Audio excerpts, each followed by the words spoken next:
So, there was a rather fascinating statement put forward by an OpenAI board member, which was quite concerning if you are someone in the working world, which many of us are. And it's pretty much quite the norm now that we've seen AI technology advance for people to make predictions on what the future is going to be like. However, this one is concerning labor and economics, so it's a little bit different, but it's still rather important. You can see right here that it says Larry Summers, now an OpenAI board member, thinks that AI could replace all forms of labor, just don't expect a productivity miracle anytime soon. So, this video is going to break down this statement because there's actually quite a lot to dissect and a lot more than people do know. Because number one, he's a board member, and number two, he's actually one of America's leading economists. So, we know that his predictions actually do hold a very large amount of weight in terms of the prediction scale. So, let's actually take a look. So, one of the first things you might not know is, of course, who Larry Summers is. So, he's actually held quite a lot of positions throughout his career. And I do think that before we dive into all of this stuff, I just want to give you guys a quick 30-second rundown on this guy because you might not realize his importance in terms of predicting the economy because he was actually the director of the National Economic Council for President Obama, where he actually played a key role in shaping the US in response to the 2008 financial crisis. And he actually also served as the chief economist of the World Bank. So, a variety of different positions around the world, and those are some very, very high positions in terms of the economy. So, this is someone that does have a lot of experience and they do know what they are talking about. But let's take a closer look at some of his statements because there's actually a little bit more to what he's stating. So, one of the things that he actually stated that might seem a little bit confusing, but it's actually pretty simple when you take a look at it. So, he says, the right general rule with the respect to technological innovation is that things take longer to happen than you think they will, and then they happen faster than you thought they could. So essentially right here, he's stating that the innovation that we've seen with these technologies, in order for it to be adopted, it might take a little bit longer than we think. And then, of course, it's actually going to be deployed faster than you thought they would. But I'll explain this further because it's actually quite fascinating on the kind of concept that he describes, and it really does make a lot of sense. And another thing that he also did say that I think is quite controversial considering where intelligence is going, and I would like to see your opinions on this because I think this is one that is rather important. He did actually also state that it says, unlike many proponents of AI, Summers thinks AI's potential isn't going to fully reveal itself anytime soon. I don't think that this is going to drive a productivity miracle in the next 3 to 5 years, he said. Now, it's currently 2024, which means in the next 3 to 5 years, that gives us a timeline of all the way until 2029, when we know that likely AGI is about to be achieved. And I would say I potentially do want to disagree with this statement because whilst the rest of his statement is, really, really accurate, and considering the fact that he said some other things that have pretty much predicted the landscape of AI and what we've seen, this one I kind of do understand, but at the same time, I kind of don't understand too much. So essentially, he's stating that, 3 to 5 years is when, there isn't going to be a productivity miracle. However, I do think that a lot of businesses are adapting this. And I think once agents are a thing and once agents do get solved, I think that maybe this statement might not hold up because the way how technology is rapidly advancing with things like Devon, things like autonomous agents, I think if they do get solved in the next 2 years, then maybe the productivity miracle might be there. But of course, there is a lack of adoption, but AI is something that does move faster than we think. So this kind of prediction is going to be one that I wouldn't say is something that you should hold against him because, predicting AI is very, very tough. And even people who are in the space constantly get shocked by what they see. So there is something that he does describe, and it does actually make complete sense because, it's an economic concept. So one of the things that he does say is that he says that crossing the last mile of technological development when a revolutionary technology turns into something that the general public can use usually takes longer than people hope. He cited what he termed the productivity J curve, arguing that realizing productivity gains from a new idea takes years of investment, research, and development. And essentially, the productivity J curve is a concept that describes the typical pattern of productivity when individuals or organizations adopt a new tool, system, or process. And this idea was popularized by Paul Strassman in his 1985 book, The Information Payoff: The Transformation of Work in the Electric Age. And basically, the J curve illustrates that when a new technology process or whatever it is introduced, the productivity often initially declines, which we can see right here in this area, and before it eventually improves and then surpasses the previous level, which we can see up here. And of course, with that, we then do get this J pattern that you can all see. And then, of course, apparently this technological J curve has 3 different phases. So we do have phase 1, which is, of course, disruption, which is right here. So this is where things start to get disrupted. When a new tool or process is introduced, productivity tends to decrease as people tend to learn about this new system and they have to adapt to this new system. So this is essentially the first dip in the curve. This is initially stage 1. Then, of course, we have the transition, which is as people become more familiar with the new tool or process, productivity begins to increase drastically. And this is represented by the upward slope in the J curve. Then, of course, we have optimization. And once the new tool or process is fully integrated and optimized, productivity surpasses the original level, resulting in a significant improvement. And this is the top part of the J curve. And this is step 3. So understanding this is pretty pivotal to understanding how some of these technological developments that we're going to see in our lifetime could actually pan out. Because whilst you might think, yes, AI is going to be deployed tomorrow after it's revealed today, that doesn't always happen because we do have a pretty good model for how certain things are deployed. And I think this is somewhat true because when GPT 3.5 was first announced and then when GPT 4, there were actually a ton of different use cases that many people didn't even realize. And it was only after some optimizations in terms of the prompts, in terms of the tutorials, I think that this, is something that does take time to pan out.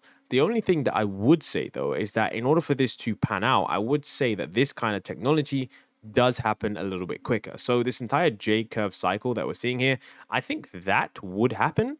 But I think that this dip followed by the rip is definitely going to be quicker than most people think because this isn't like robotics. This isn't some new process. This is just an AI system that it's pretty much plug and play. So as we know, the future models are going to have, I guess you could say, not more control, but more, I guess you could say, autonomy and behavior in terms of what they do. So it will be interesting to see how this productivity curve actually does pan out. Now, what he actually also does discuss is that he says if one takes a view over the next generation, this could be the biggest thing that's happened in the economy since the Industrial Revolution, he added. So this is a pretty crazy statement. And he says, like the title says, that this offers the prospect of not replacing some forms of human labor, but almost all forms of human labor, which is pretty incredible. Those 2 statements there, I think people might underestimate the weight of those words,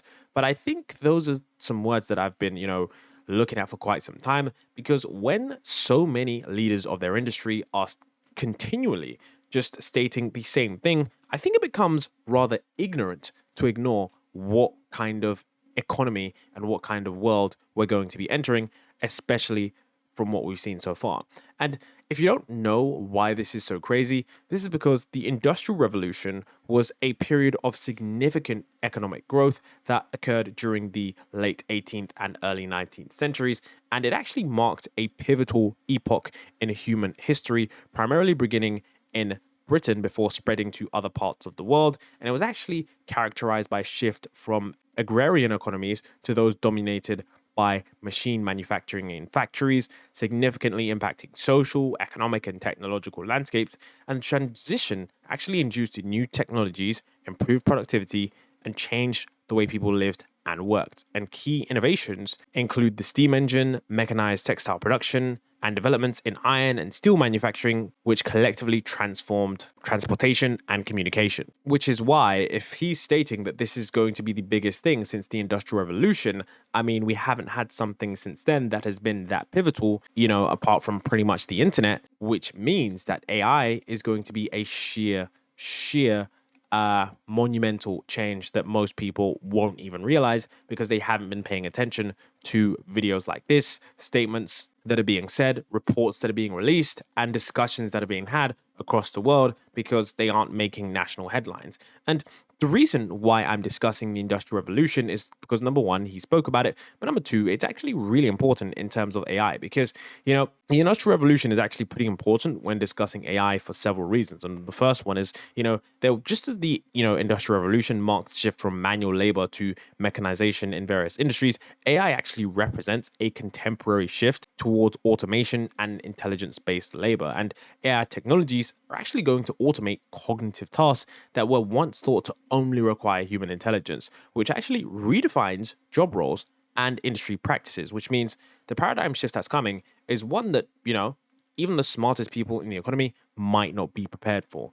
And in addition to that, there are many more implications that do need to be discussed. Now, the fourth industrial revolution, which is something that many people have discussed, it actually refers to the current era of rapid technological advancement and societal transformation, which is illustrated in this image. I'm not sure if we're going to be living in cities that are like these. Maybe there's more efficient ways, but there are actually, things that you do need to be made aware of. And I'm going to be covering these in another video, but I'm going to cover some of the things that are pretty much visual right now that you can really see that are being worked on that are key pillars of the fourth industrial revolution.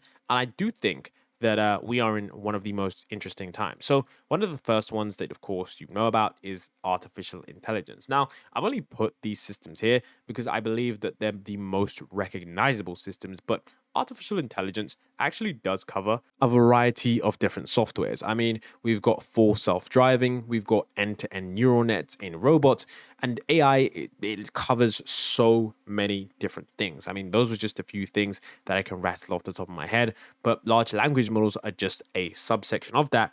And it's a very, very broad scope because AI is really going to change how we do a lot of things.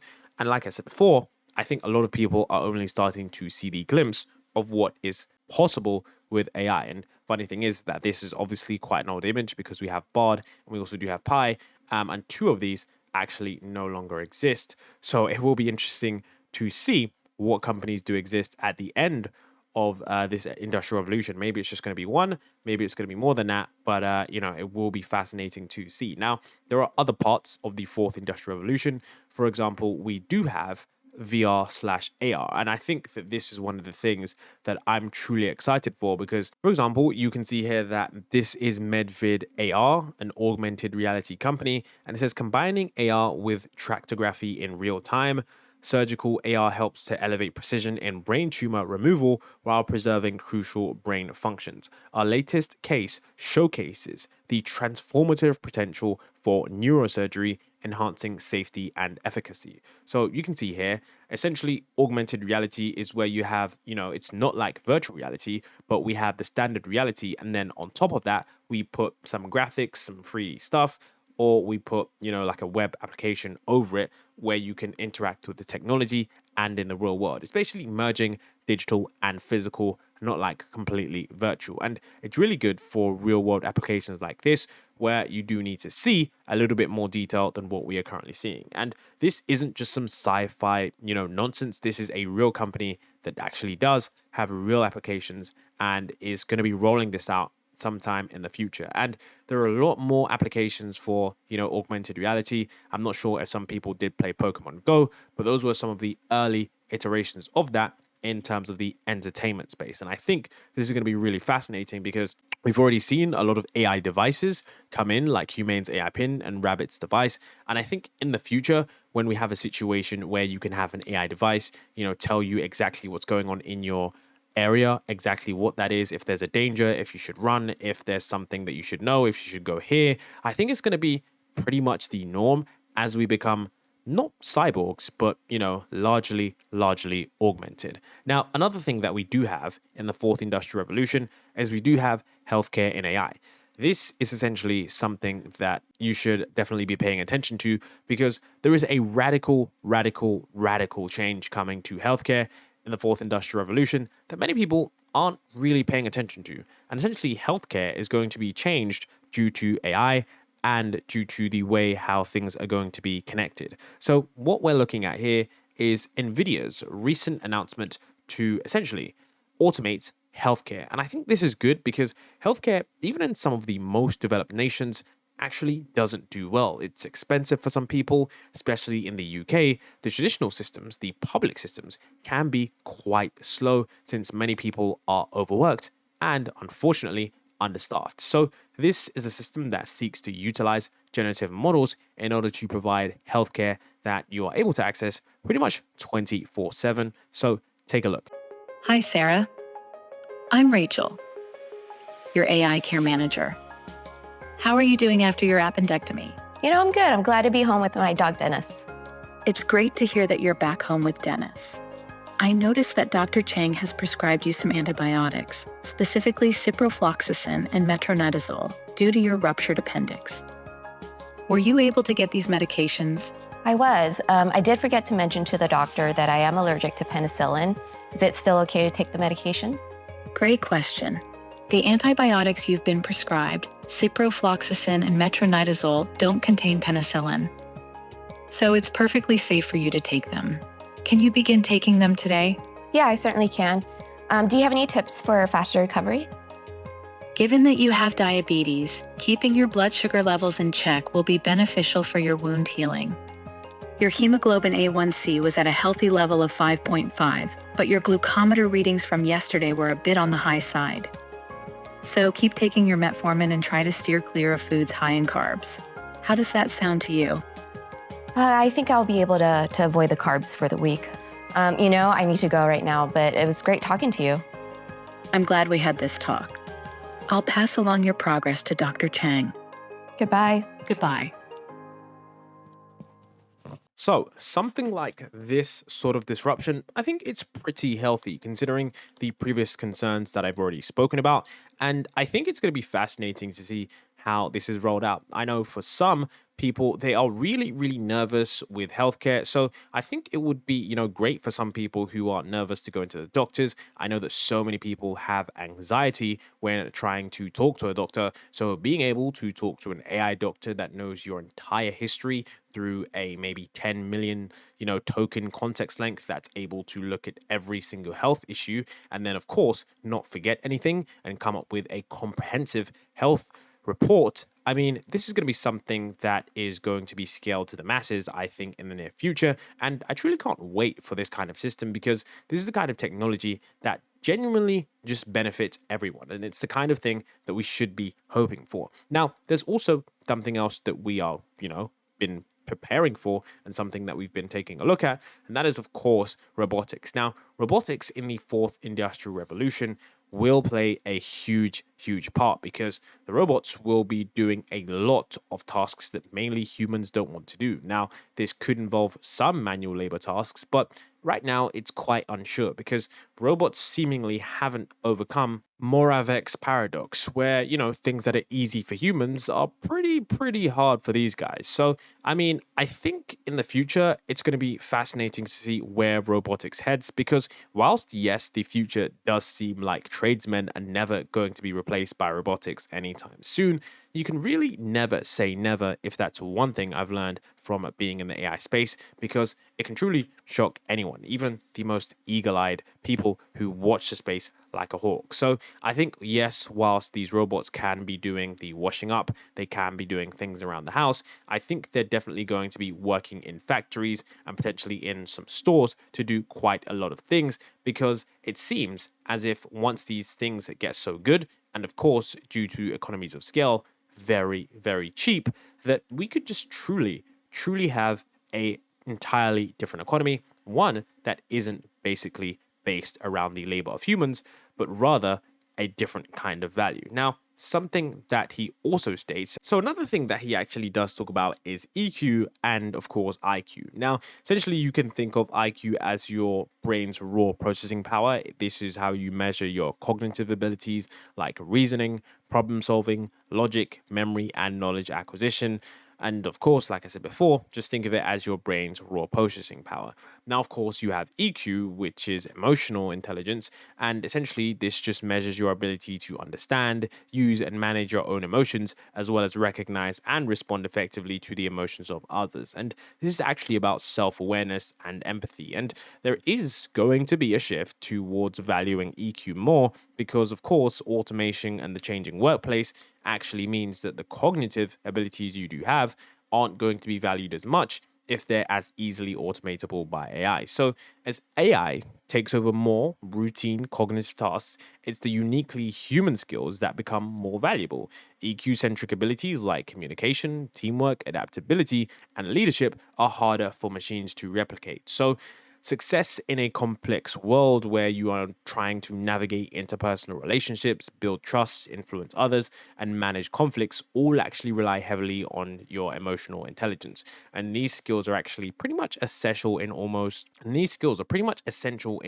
every profession. And high EQ is actually linked to better stress management, stronger relationships, and overall resilience. And that doesn't mean that IQ isn't important. It's still pretty valuable and it's a valuable indicator of cognitive potential and is actually pretty necessary in many, many fields. But it's just that, moving forward, it's definitely something that you don't want to be lacking in due to the changes coming in the economy. Now, of course, like I already said, Larry Summers speaks about this. He said last year that I think ChatGPT is coming for the cognitive class. It's going to replace what doctors do, which is hearing symptoms and making diagnosis before it changes what nurses do, which is helping patients to get up and handle themselves in the hospital. Now, I thought that this is pretty interesting because, of course, the cognitive class typically refers to those workers whose jobs involve significant cognitive work, such as decision making, problem solving, planning, and creating activities that involve mental rather than physical effort. And this group can involve a wide range of professions from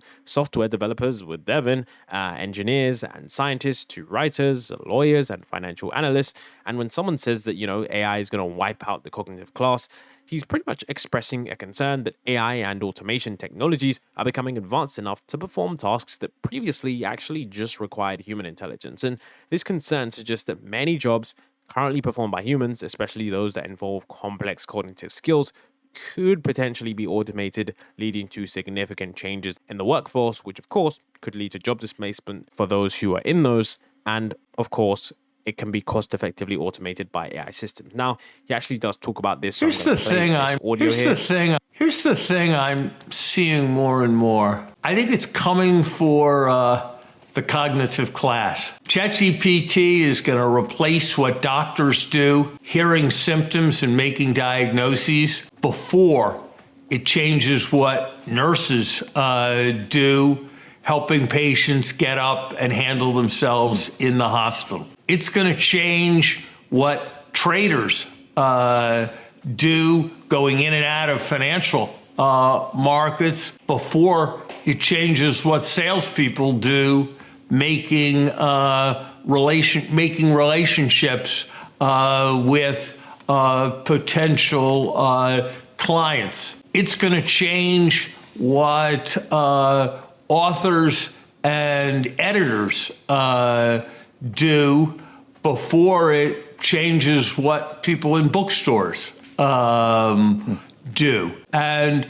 so I think this is going to be an enormous change over time in our society. And I think it's got a great opportunity to level a lot of playing fields. And I have to say, David, that I think some of the people who've been quickest to say structural change is just something you have to live with and accept as the part of modernity when it was happening to other people who maybe wore uniforms to work, are now going to be seeing it happen to them, and it'll be interesting to see how they respond. So yeah, and the funny thing is that although some people might be like, Larry Summers doesn't know this, he doesn't know that, he was actually pretty right about that. Remember this AME, a research AI system for diagnostic medical reasoning and conversations.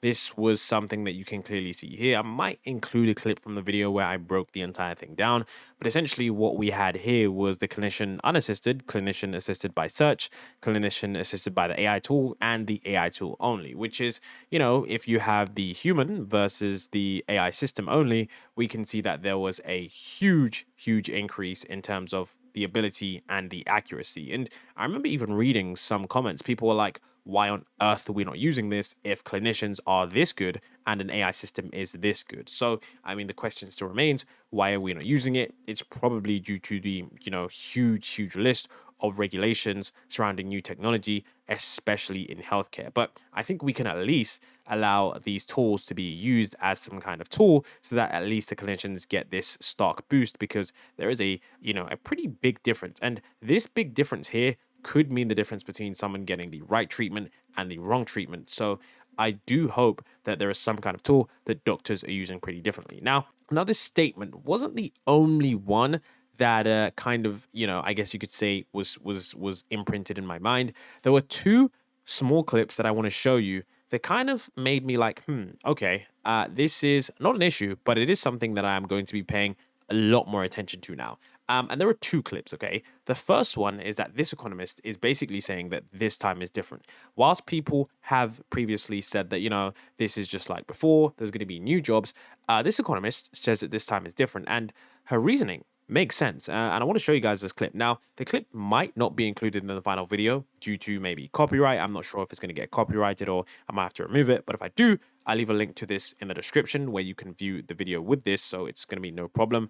But I just wanted to, you know, tell you what she says. She basically says that this time is going to be different. And she talks through exactly why. And it's, I wouldn't say frightening, but I would say it's eye-opening. Have you had your great ethical technology lay off anybody? Yeah, I mean, us personally, no, but we've gone into businesses where, yes, customer service, they're no longer there. Writers, they're no longer there. Salespeople, no longer there. So your technology that you have been asked to bring into a company has in fact led to higher unemployment in those companies? Correct. Okay, I just want to be clear that that is one purpose of this technology is to be labor replacing. Correct. It is also, to the good doctor's point, labor enhancing. I have been through, in my personal life as an economist, 3 waves of the robots are going to eat all of the jobs. And at the end of every wave of debate and existential hand-wringing, we have had more jobs. But this rodeo is different. What strikes you? And I think that clip right there is a bit different. Now, of course, you could watch the entire thing. Like, I'll leave a link to that. I'm not just going to leave you guys on a cliffhanger. But she basically just describes that, you know, this time is different because, you know, it's the entire automation process. About what you heard here so far. This version of technology, as you've said a couple of times, Martin, is evolving very rapidly and in a way that is humanesque in its ability to almost think. We're not there yet, but we might be moving there faster than anybody has anticipated. In fact, never before in history have we been less sure of our predictions of what is about to happen, which means we should be much more cautious about how we are approaching it, but that makes it harder to regulate, because it is usually regulation happens after something terrible has happened. So yeah, that's why I said, you know, if we are unsure about the predictions, it makes sure to, you know exactly what's going on. And then of course we had Mark Cuban with a few statements that were, I wouldn't say concerning, but like I said before, rather eye-opening. Because once again, when you have so many of the world leaders stating that this is, I wouldn't say an issue, but something that they're focusing on, I would say I think it's a decent opinion to hedge your bet, at least in the opinion that, you know, something is going to happen. And you don't want to be on the wrong side of history. The amount of change we're going to see over the next 5 years, 10 years, will dwarf everything that's happened over the last 30. We went from automating pen and paper, right, with spreadsheets, to connecting PCs into local area networks to, you know, connecting people to each locally, other. Locally, right, to connecting networks to get the internet, to getting the network effect of communicating people globally. But now we're introducing artificial intelligence, machine learning, deep learning, neural networks, et cetera. And what that enables is the automation of automation, right? And so the people who were writing software, particularly at the lower end, unless you're doing these advanced things, they're gone, right? The people that because the software's writing itself, it's doing itself, right? It's just math. Programmer back in the day. So when I was writing code, it was the algorithms were if this then that, right? X or whatever it may be, right? But you had to guess. Right? You had to use your best instance. And then it got smarter and smarter and smarter, and libraries to do bigger and better things. All that is being automated. And this clip goes on to talk about the various sectors where there's actually going to be quite a lot of automation. And, you know, he also does pretty much mention that, you know, some of these jobs are not coming back. And I think that is going to be a key thing to remember, that this time is going to be a bit different. And I think that's why this is a little bit more concerning. And so now you have to know how to use that stuff. So either software works for you or you work for software. And once the software takes over, you're gone. Right? So unless you understand that, you don't understand that the nature of work is changing, the nature of employment is going to change, and from a business, from a stock perspective. But it's bad news for employment, and it's bad news for people who are disrupted. Well, and that's part of the thing, right? Is that there's a time when GM was the largest employer, and the companies like GM was what employment looked like. If Facebook's what it looks like, the revenuue per employee at Facebook is infinitely larger than any automaker could ever make, or any manufacturer could make. The difference is the time lag, right? The timeline. So what took 20 years before and then became 10 could be 5 or 3. And so when you start getting that massive amount of disruption in employment, what do? The whole nature of employment is going to change. There aren't manufacturing jobs coming back. There aren't more coal mining jobs coming back. No matter what you do to the EPA, they are going to be, a lot of these jobs are going to be gone. Now, there's still physical things. If you do infrastructure, you can kind of, you know, buy some time, right? Spend more, get temporary jobs to build roads, build bridges, which is all fine and good, right? I think you can get a return on much of those things. But you're going to have to recognize that there are going to be more people out of work. So, yeah, I'm not sure how much of the clip I showed there, but he basically talks about how there's going to be a ton of people out of work. And I'm not saying this just like scare you guys, and just because one thing I don't like is when, you know, content creators just say something and they just give their opinion and just leave it as that. I think it's always good to present a kind of balanced argument. So he does discuss about, you know, manual labor and certain, you know, people in trades that will be, you know, I guess mostly unaffected for, you know, the near future. But he does talk about the fact that, you know, stock market, there are things going on there where the labor force is just continuing, like these companies are continuing to lay off people while still remaining as effective, if not more effective. And it just goes to show that, you know, these jobs mainly won't come back. And it's just a question of, you know, what happens next? Because if some of the leading economists can't predict this, then how are some of the average people going to make decisions? And this is definitely why I created my second channel, because I wanted to focus on this stuff. Because whilst, like I said before, AI technology is good, it's fun, it's interesting, I think there is a real concern for the average person who's in the working world that at least wants to position themselves in a good position so that they aren't just left without a job or have no idea where the economy is heading and what to predict or what to do. And that's what I've been doing on the channel. There's actually going to be a lot of content there, and I don't really find this as work, because this stuff is honestly just fascinating to me, because I think we live in the one of the most interesting times. And on this channel, I've literally been, you know, discussing life after AGI, certain stories that you need to be aware of, and of course changes that individuals can make to better themselves. So if you do want to check that out, you can check that out. It's going to be somewhere where I discuss a lot of, you know, in-depth ideas on the economy and some of the things that I think are changing, and of course with statements from individuals around the globe, leading economists, and just pretty much paying as close attention as I can so I can ensure that whatever career prospects I do have or some of my friends have, I can at least advise them and ensure that they aren't making the wrong decision. Because I think this future is so uncertain that, you know, it does require a bit of attention if you do want to succeed. Because, you know, for example, I think that, you know, let's say, for example, you weren't paying attention to ChatGPT and you were a writer, okay? I'm guessing that if you knew ChatGPT was coming, you probably may have considered a different career earlier on. So it's just trying to look ahead, see what's coming, knowing what the trends, and just trying to predict that. So if you want to check out that channel, you can. But we did also have a rumor, and I'm going to discuss this a little bit more on the second channel, but Sam Altman thinks GPT 4.5 will automate 1 million jobs globally, and I do think that this tweet is completely false because whilst I did see this, floating around, and Sam Altman has said that there will be labor displacement, I don't think GPT 4.5 is coming anymore, just of the rumors that I've seen, and just because of how OpenAI has moved. Maybe they just botched the project. Maybe this is real, but I think it's going to be interesting to see how GPT-5 changes the labor landscape, and if some of the predictions from this are true, if it is really just 3 to 5 years, and if it does happen slowly, then all at once. I do think it's going to happen very slowly, then probably all at once, and I do think that the lag time isn't going to be as quick, but OpenAI have opted for iterative deployment, which does mean that they are going to give the economy, governments time to sort of adopt the technology, figure out solutions, which is pretty good.